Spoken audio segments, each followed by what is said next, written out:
Olá, boa tarde, bem-vindos a mais uma edição especial do Boas Novas Brasil Retrospectiva 2015. Aqui você vai relembrar os principais fatos que marcaram o ano no Brasil e no mundo. E nesta segunda edição, vamos revisitar os meses de abril, maio e junho. O período foi marcado por um dos atentados mais sangrentos do ano, protagonizado pelo grupo terrorista Al-Shabaab. 147 pessoas foram mortas e 79 ficaram feridas em um ataque a uma universidade na cidade de Garissa, no Quênia. Aqui no Brasil, um acidente de helicóptero matou o filho caçula do governador de São Paulo, Geraldo Alckmin, Thomas Alckmin. No Rio de Janeiro, um menino de apenas 10 anos foi morto por policiais durante uma operação no Morro do Alemão. A queda de um helicóptero em Carapicuíba, na Grande São Paulo, matou 5 pessoas. Entre elas, estava o filho caçula do governador de São Paulo, Geraldo Alckmin, Thomas Rodrigues Alckmin, de 31 anos. O aparelho caiu em linha reta e atingiu uma casa e árvores no entorno de um condomínio. Tomás trabalhava como piloto. Ele era casado e deixou 2 filhas. Também no estado de São Paulo, um incêndio atingiu 6 tanques de combustível no pátio da empresa Ultracargo, no bairro Alemoa, em Santos. A fumaça podia ser vista de diversas cidades da Baixada Santista. O acidente ocorreu após uma forte explosão no local. O fogo só foi cessado depois de 9 dias de trabalho intenso do Corpo de Bombeiros da região. Embora tenha sido o maior incêndio já registrado no estado, não houve vítimas, mas os impactos ambientais vão durar por pelo menos 5 anos. Impactante mesmo foi a ação do grupo terrorista Al-Shabaab a uma universidade na cidade de Garissa, no Quênia. O atentado, que se estendeu por cerca de 15 horas, deixou 147 mortos e pelo menos 79 feridos. O grupo islâmico Somali afirmou que a ação foi uma vingança contra a intervenção de tropas quenianas na Somália. Dia triste no Quênia, dia triste também no Brasil. Um menino de apenas 10 anos foi morto durante uma operação do batalhão de choque da PM no Morro do Alemão, no Rio de Janeiro. Eduardo de Jesus Ferreira brincava sentado na escada próximo à sua casa quando foi atingido na cabeça.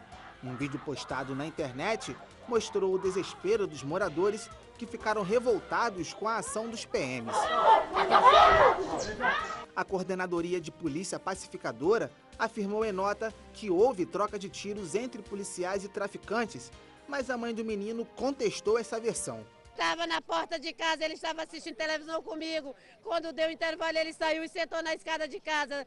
Não demorou 10 segundos, eles vinham por cima da parte do morro e eles atiraram no meu filho. O resultado da investigação considerou que os agentes atuaram em legítima defesa e, portanto, não serão indiciados no inquérito encaminhado ao Ministério Público. Histórico. É o que podemos falar do encontro entre o presidente dos Estados Unidos, Barack Obama, e o de Cuba, Raul Castro, na 7ª Cúpula das Américas, o primeiro entre líderes dos 2 países em mais de meio século. A reunião entre os líderes simbolizou a reaproximação e a retomada do diálogo entre os 2 países, encerrando décadas de tensão política e disputa ideológica. Aqui no Brasil, as manifestações anti-Dilma Rousseff e o governo do PT marcaram o país esse ano. No dia 12 de abril, mais de 700 mil pessoas, segundo a Polícia Militar, em 24 estados e no Distrito Federal, foram às ruas protestar contra a corrupção. A maioria pedia a renúncia ou impeachment de Dilma. Alguns até defenderam a intervenção militar no Brasil. Quem também foi duramente criticado foi o ex-presidente Lula. Muitos participantes vestiram verde e amarelo e levaram bandeiras do Brasil. Um crime chocou o país. A dançarina Amanda Bueno, de 29 anos, ex-integrantes de grupos famosos de funk, foi brutalmente assassinada pelo companheiro. As imagens mostram Miltinho da Van, como era conhecido em Nova Iguaçu, na Baixada Fluminense, descontrolado. Ele foi preso após capotar com o carro que havia roubado para a fuga. Na delegacia, ele confessou o crime, que teria sido motivado por ciúmes. Violência também em São Paulo. 8 homens foram mortos na sede do Pavilhão 9, uma das torcidas organizadas do Corinthians. A ordem para a chacina, segundo a Polícia Civil, partiu de uma facção criminosa. De acordo com as investigações feitas pelo Departamento Estadual de Investigações Criminais, alguns dos mortos comandavam pontos de tráfico de drogas na região da CEAGESP, na zona oeste da capital paulista. Eles teriam se desentendido com grupos rivais. Nesse ano, o clima também virou assunto. Um tornado atingiu a cidade de Xanxerê, no oeste catarinense. 2 pessoas morreram e outras 120 ficaram feridas. O Instituto Nacional de Meteorologia confirmou que os ventos ultrapassaram os 200 km por hora, deixando mais de 2.500 casas danificadas e 200 mil unidades consumidoras sem luz na região devido à queda de 5 torres de transmissão.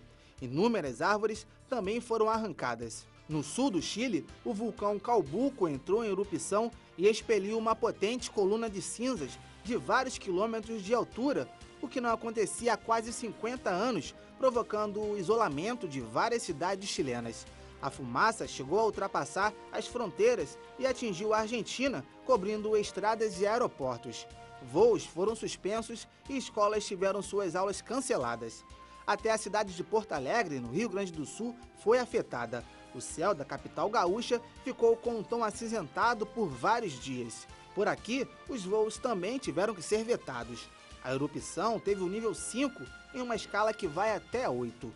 No Nepal, um forte terremoto de magnitude 7,8 na escala Richter deixou mais de 7 mil mortos e cerca de 18 mil feridos, segundo o balanço do Centro Nacional de Operações de Emergência do país.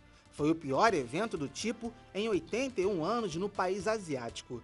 A duração do tremor variou entre 30 segundos e 2 minutos, seguidos por várias réplicas, atingindo também Bangladesh, Índia, China, Paquistão e o Monte Everest, onde uma avalanche provocada pelo abalo deixou 18 mortos. Cerca de 183 brasileiros estavam no Nepal no momento do terremoto. Nenhum deles sofreu ferimentos graves.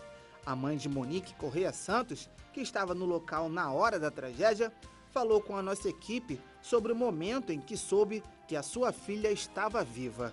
O telefone tocou. Aí foi assim uma festa, uma alegria, que ouvimos a voz dela, ela falou que estava bem, ela e a amiga não sofreram nenhum arranhão.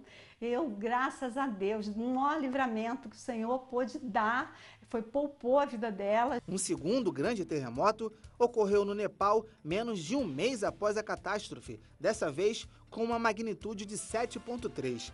Mais de 65 pessoas foram mortas e outras 1.200 ficaram feridas por conta desse tremor. Um voluntário falou por telefone sobre os momentos de terror que viveu. Foi muito forte o tremor, eu estava bem no meio do negócio quando aconteceu. O povo aqui falou que foi 7,4 na escala, então realmente foi forte. Os prédios pareciam folha de papel. As pessoas saíram correndo, desesperadas, por meio da rua. Muita gente mal, gente machucada, levada para o hospital. Teve um hospital aqui que caiu todo, ele desabou. Tem muita gente, e estão falando de mais pessoas mortas aí nesse último terremoto. Ainda falando nas notícias internacionais, na Indonésia, o brasileiro Rodrigo Goulart, de 42 anos, condenado à morte por tráfico de drogas, foi executado. Outros 7 sentenciados também foram mortos. Goulart foi o segundo brasileiro executado no país em 2015. Ele foi preso em julho de 2004, depois de tentar ingressar na Indonésia com 6 quilos de cocaína escondidos em pranchas de surf. O paranaense havia sido diagnosticado com esquizofrenia por 2 relatórios médicos no ano passado. Nos Estados Unidos, a tensão racial tomou conta de Baltimore, no estado americano de Maryland. Confrontos entre manifestantes e policiais deixaram 15 PMs feridos após o enterro do jovem Fred Gray, que morreu após ser detido com violência pela polícia. O governador do estado chegou a declarar estado de emergência e convocou a Guarda Nacional para conter a onda de violência na cidade.